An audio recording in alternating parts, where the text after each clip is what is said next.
جیسے مردار ہے، خون ہے، سور کا گوشت ہے، غیر اللہ پہ ذبح کی ہوئی کچھ چیزیں، وہ 4 5 6 کی لسٹ ہے. اس کے علاوہ جو کچھ دنیا میں ہے وہ تم کھاؤ اور پیو. اس کے بعد فرمایا کہ تمہارے رب نے کیا پابندیاں عائد کی ہیں. پابندیاں یہ بہت چھوٹی ہیں، بہت مائنر ہیں. کھانا کیا ہے، اٹھنا کیسے ہے، پہننا کیا ہے. اس سے زیادہ بڑی بڑی چیزیں جن کا تمہیں خیال رکھنا چاہیے. اور وہ کیا ہیں؟ شرک نہ کرو. یہ ہم نے پہلے پڑھا ہے کہ اللہ شرک کو معاف نہیں کرتا. اللہ کے ساتھ کسی کو شریک نہ کرو، اور اس کے بہت سارے طریقے ہیں. تو اس کی ضرور ہم تفسیر میں جا کے پڑھیں کہ کیا کیا طریقے ہیں جن کو اللہ تعالیٰ کہتا ہے کہ اللہ تعالیٰ سے شرک کیا گیا. دوسری بات یہ کہ والدین سے حسن سلوک کرو. تیسرا، اولاد کو مفلسی کے ڈر سے قتل نہ کرو. اس میں وہ ساری فیملی پلاننگ آ جاتی ہے جو فائنینشیل بیس پہ کی ہو. اللہ تعالیٰ نے اجازت دی ہے انفرادی حیثیت سے اپنی پرسنل چوائس اور اپنی پرسنل اگر ہیلتھ کے پوائنٹ آف ویو سے یا بچوں کی تربیت کے پوائنٹ آف ویو سے، تو نبی کریم صلی اللہ علیہ وسلم نے لوگوں نے اگر کبھی آ کے پوچھا تو آپ نے خاموشی اختیار کیا نا، کہ اگر پرسنل ڈیسیشن کے طور پہ ٹھیک ہے، لیکن نہ اس کو موومنٹ کے طور پہ لے کے چلا جا سکتا ہے اور نہ اس کی وجہ فائنانس ہو سکتی ہے. اس کے بعد جو اگلی چیز منع کی ہے کہ بے حیائی کی باتوں کے قریب بھی نہ جاؤ. کوئی بھی چیز جو معاشرے میں بے حیائی پھیلانے والی ہو وہ نہ کرو. کسی کو بلا حق قتل نہ کرو. اب قتل میں بھی حق اور ناحق ہے، یعنی کہ وہ قتل جو اللہ تعالیٰ نے خود کرنے کو کہا ہے. مثال کے طور پہ قصاص کا حکم ہم نے پڑھا تھا، تو اس صورت میں قاتل کو سزا تو دی جائے گی نا. تو اس طرح کے جو قتل ہیں وہ تو ٹھیک ہیں جو کہ ایسی کسی وجہ سے ہوں، لیکن اس کے علاوہ کسی انسان کو ہرگز قتل نہ کیا جائے. مال یتیم کے قریب بھی مت جاؤ، یعنی جو مال اللہ تعالیٰ نے تمہارے حوالے کیا ہے کسی ایسے بچے کا ہے جو ابھی عقل نہیں رکھتا، تو اس کو نہ کھاؤ. اللہ تعالیٰ کے عہد کو پورا کرو. جو عہد ہم لا الہ الا اللہ کہہ کے اللہ تعالیٰ سے کرتے ہیں نا کہ بس اب آپ کے سوا تو کوئی معبود ہے ہی نہیں، اب تو آپ کی ہی ماننی ہے، تو اس عہد کو پورا کرو. ناپ تول میں انصاف کرو، یعنی معاشرے میں عمومی طور پہ. اس کے بعد جو اگلا نقطہ ہے یہ بھی انصاف کا ہی ہے. ایک انصاف وہ ہے جو ناپ تول میں کرنا ہے، ایک انصاف وہ ہے جو بات میں کرنا ہے، یعنی ڈیلنگ میں. کسی بھی جگہ پر یہ نہیں ہو سکتا کہ میں کسی رشتے میں جو ہے وہ کچھ اور بات کروں اور کسی رشتے میں کچھ اور کہوں. کسی سے مجھے محبت ہے تو اس کو زیادہ فیور دے دوں اور کسی سے نہیں ہے تو اس کے بارے میں کچھ بھی کہہ دوں. نہیں، ایک سٹینڈ انصاف کے ساتھ، عدل کے ساتھ. یہ جب انسان کو عادت ہو جاتی ہے نا تو پھر معاشرے میں یہ عادت پھیلتی ہے، اور جب معاشرے میں پھیلتی ہے تو پھر عدل کا نظام حکومت کے ذریعے پیدا ہوتا ہے. پھر لوگ یہ بھی دیکھتے ہیں کہ اگر میرے اوپر کوئی حکمران آنا ہے تو اس کو عادل ہونا بہت ضروری ہے، کیونکہ معاشرے میں کتنے لوگوں کے حقوق کا وہ ضامن ہوتا ہے. تو بات کہنے سے زیادہ ہر چیز میں جو ہے وہ انصاف اور عدل کا ہونا بہت ضروری ہے. اور آخر میں کہا ہے کہ سیدھے راستے پر چلو، ادھر ادھر نہ بھٹکو. اور اس کی بہت اچھی مثال جو ہے نا، وہ اگلا جو ایک جملہ ہے نا، وہ بہت پیارے جملے ہیں جو میں آپ کے سامنے رکھتی ہوں، اسی صورت کا حصہ ہے. بس یہ سم اپ کر دیتے ہیں کہ زندگی کیسی ہونی چاہیے. کہو، میری نماز، میرے مراسم عبودیت، میرا جینا، میرا مرنا، سب کچھ اللہ رب العالمین کے لیے ہے جس کا کوئی شریک نہیں. بس یہی مطلوب ہے. اچھا، اب جب ہم پارہ نمبر 8 کے تیسرے ربع کی طرف آتے ہیں تو یہاں پہ یہ صورت تو مکمل ہو گئی. سورہ آراف کا آغاز ہوتا ہے. سورہ آراف بھی مکی صورت ہے، لیکن اس صورت میں زیادہ تر ذکر ہے جنت، دوزخ، آخرت، کیا پیش آنے والا ہے، ان تمام چیزوں کا. تو ابتدا ہی ایسے ہوتی ہے کہ ہم تم سے ضرور پوچھیں گے. یہ نہیں ہو سکتا کہ دنیا میں جو بھی کر لو تمہیں کوئی پوچھے ہی نہ. اور یہ اللہ تعالیٰ کے انصاف کا تقاضا تو ہے نا. اگر میرے ساتھ کسی نے زیادتی کی ہے تو یہ عین انصاف ہے کہ اس کو بدلہ ملے، کیونکہ زندگی میں تو ایسے بدلے نہیں ملا کرتے.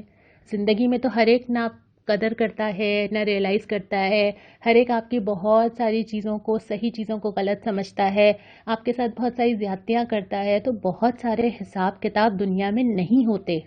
تو ان کے لیے اللہ کا انصاف یہ ہے کہ اللہ قیامت کے دن سب کو کھڑا کرے اور ایک ایک سے حساب لے.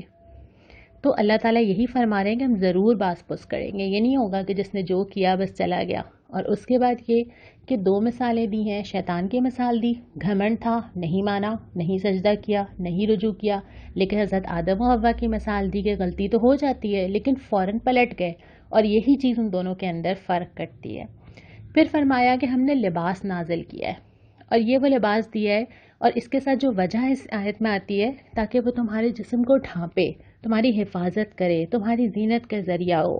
یعنی یہ وہ لباس جس کو اللہ تعالیٰ نے دیا ہے، اس کا پرپس تھا. اللہ تعالیٰ چاہتا ہے کہ تم زینت بھی اختیار کرو لیکن اسراف نہ کرو. اللہ تعالیٰ یہ بھی چاہتا ہے کہ موسم سردی گرمی کے لحاظ سے اختیار کرو، لیکن یہ لباس زندگی کا مقصد نہیں ہے. ہوتا یہ ہے کہ زندگی کی بہت ساری چیزیں ہماری زندگی کا اتنا بڑا وقت لے کے جاتی ہیں. مثال کے طور پہ اب اگر ہماری سارے معمولات چینج ہوئے ہوئے ہیں تو ہمارے گھر چل رہے ہیں نا. ضروری تو نہیں ہے، اب ہو سکتا ہے کہ ہم عید کے نئے کپڑے بھی نہ بنائیں، ٹھیک ہے، جو سچویشن ہے ہم اس کے لحاظ سے گزارا کر لیں. لیکن یہی چیزیں جب عام حالات ہوتی ہیں تو ہمیں لگتا ہے کہ ہمارے لیے کتنی اہم ہے. حالانکہ اس کا مقصد صرف یہ تھا کہ یہ 1 2 3 یہ والے کام کرے، اس سے زیادہ اس لباس کا کوئی مقصد نہیں تھا. اسی لیے اگلی آیت میں فوراً کلیئر بھی کر دیا کہ بہترین لباس جو ہے وہ تقویٰ کا لباس ہے. یہ میٹر نہیں کرتا کہ کپڑا کون سا تھا، کتنے روپیز میٹر تھا، اس کے اوپر کتنا کچھ لگا ہوا تھا. نہیں، اصل چیز یہ ہے کہ پرسنالٹی کیا ہے، تقویٰ کی بنیاد پہ شخصیت کیا بنی ہے. اور ہم اپنے آس پاس بھی جن لوگوں کو رسپیکٹ کرتے ہیں، ہم ان کے لباس کی وجہ سے تو نہیں کرتے، پرسنالٹی کی وجہ سے کرتے ہیں. اور پھر فرمایا کہ کس نے خدا کی بخشی ہوئی پاک چیزوں کو حرام کر دیا. یعنی دونوں طرف جو ہے وہ شدت نہیں ہونی چاہیے. یہ بھی نہیں ہے کہ آپ حرام چیزوں کو حلال کر لیں، لیکن جو چیزیں اللہ تعالیٰ نے حلال رکھی ہیں اس کے بارے میں بھی شدت اختیار نہیں کرنی چاہیے. یہ بھی نہیں ہے کہ اگر کوئی ینگ یا ٹین ایج ہے اور اس کو کسی چیز کا شوق ہے تو ہم ہر چیز میں چاہیں کہ بس وہ منیمم پر آ جائے اور وہ انجوائے نہ کرے یا وہ زور سے ہنسے نہیں. اور بہت ساری ایسی پابندیاں بھی بعض اوقات مذہب کے نام پہ بھی لگ جاتی ہیں جو اللہ تعالیٰ نے نہیں لگائی ہیں. پھر یہ فرمایا کہ اصل میں جو چیزیں اللہ تعالیٰ نے حرام کی ہیں نا وہ تو بہت بڑی بڑی ہے، وہ یہ چھوٹی چھوٹی چھوٹی نہیں ہیں، وہ بہت بڑی ہیں. اور وہ کیا ہیں؟ وہ وہی چیزیں ہیں جو ابھی تھوڑے دیر پہلے بھی میں نے پڑھی تھیں. بے شرمی کے کام، بے حیائی کا معاشرے میں پھیلنا، کھلے ہو یا چھپے. پھر گناہ اور حق کے خلاف زیادتی، شرک، اللہ تعالیٰ سے کوئی غلط بات کا منسوخ کر دینا. تو بڑے گناہ جو ہیں یہ بڑے ہیں اور ان سے بچنا بہت زیادہ ضروری ہے، بجائے اس کے کہ چھوٹے فقہی معاملات میں ایک دوسرے کی ٹانگ کھینچی جائے. اور اس کے بعد پھر یہ فرمایا کہ ہر ایک کے لیے دوہرا عذاب ہے. یہ بڑی ڈرانے والی آیت ہے. دوہرا عذاب کیوں ہے؟ اس لیے کہ ہر آدمی قیامت کے دن جائے گا اور وہ کہے گا کہ ہمارے آباء و اجداد انہوں نے سکھایا تھا ہمیں، فلانا بزرگ ہم نے تو ان سے یہ سیکھا تھا. اللہ تعالیٰ کہہ رہے ہیں کہ نہیں، تم سب کے لیے دوہرا عذاب ہے. وجہ کیا ہے؟ ایک وہ چیز جو تم کر کے آئے ہو اور ایک وہ چیز جو تم پیچھے چھوڑ کے آئے ہو. کوئی ٹرینڈ سیٹ کر کے آئے ہو، کوئی چیز سکھا کے آئے ہو، کوئی رسم شروع کر دی، کوئی اچھی چیز جاری کی یا کوئی بری چیز جاری کی. جو تم نے پیچھے چھوڑا ہے یہ نہیں ہو سکتا کہ ہم میں سے کوئی اثرات نہ ڈال رہا ہو نا، یہ تو ہو ہی نہیں سکتا. میں جو کہہ رہی ہوں اس کا اثر پڑتا ہے، میں جو لوگوں کو کنونس کر رہی ہوں اس کا اثر پڑتا ہے. میں کسی سے کوئی غیبت کر دیتی ہوں، کوئی چغلی لگا دیتی ہوں، کسی کے بارے میں کوئی نیگیٹو کمنٹ پاس کر دیتی ہوں، کوئی معاشرے میں ایسی چیز جاری کر دیتی ہوں، کوئی ایسی اسراف کی مثال بنا دیتی ہوں، کوئی ایسی نئی چیزیں، نیا کلچر، نئی کوئی چیز نکال دیتی ہوں. تو یہ کیسے ہو سکتا ہے کہ اثرات نہ پڑیں؟ بہت سارے لوگوں پر پڑتے ہیں. تو ہر آدمی اپنا اعمال نامہ تو لائے گا ہی لائے گا، وہ بھی لے کر آئے گا جو اس نے پھیلایا ہو. اور اس کے بعد پھر ہم آتے ہیں چوتھے ربع کی طرف، جب جنت والے اور دوزخ والے ایک دوسرے کو دیکھیں گے، باتیں کریں گے، ایک دوسرے سے پوچھیں گے تمہارے رب نے وعدہ پورا کیا؟ اور دونوں یہ کہیں گے کہ ہاں یہ انجام تو پتہ تھا، واقعی اللہ نے وعدہ پورا کیا ہے. پھر فرمایا اپنے رب کو پکارو خوف اور لالچ کے ساتھ، یعنی اللہ سے امید رکھتے ہوئے. اللہ سے ڈرو لیکن اللہ سے امید رکھو، توقعات رکھو. اس کے بعد قوم نوح، قوم عاد، قوم سمود، قوم لوط کا ذکر ہے، لیکن چونکہ یہ ذکر اگلے سے پارے تک چلے گا تو ہم اس پہ انشاءاللہ تعالیٰ کل بات کریں گے. آج کا سوال یہ ہے کہ لباس کی بنیادی شرائط کیا ہیں؟ لباس پہنتے ہوئے کن چیزوں کا خیال ہمیں رکھنا چاہیے؟ اور جو دعا ہے وہ وہی حضرت آدم کی دعا ہے، بہت ہی پیاری. ربنا ظلمنا انفسنا وَإِن لَّمْ تَغْفِرْ لَنَا وَتَرْحَمْنَا لَنَكُونَنَّ مِنَ الْخَاسِرِينَ. اے رب، ہم نے اپنے اوپر ستم کیا، اگر تو نے درگزر نہ کیا اور رحم نہ کیا تو یقیناً ہم تباہ ہو جائیں گے. اللہ تعالیٰ ہم سب سے درگزر بھی کرے اور اللہ تعالیٰ ہم سب پر رحم بھی کرے. السلام علیکم ورحمۃ اللہ.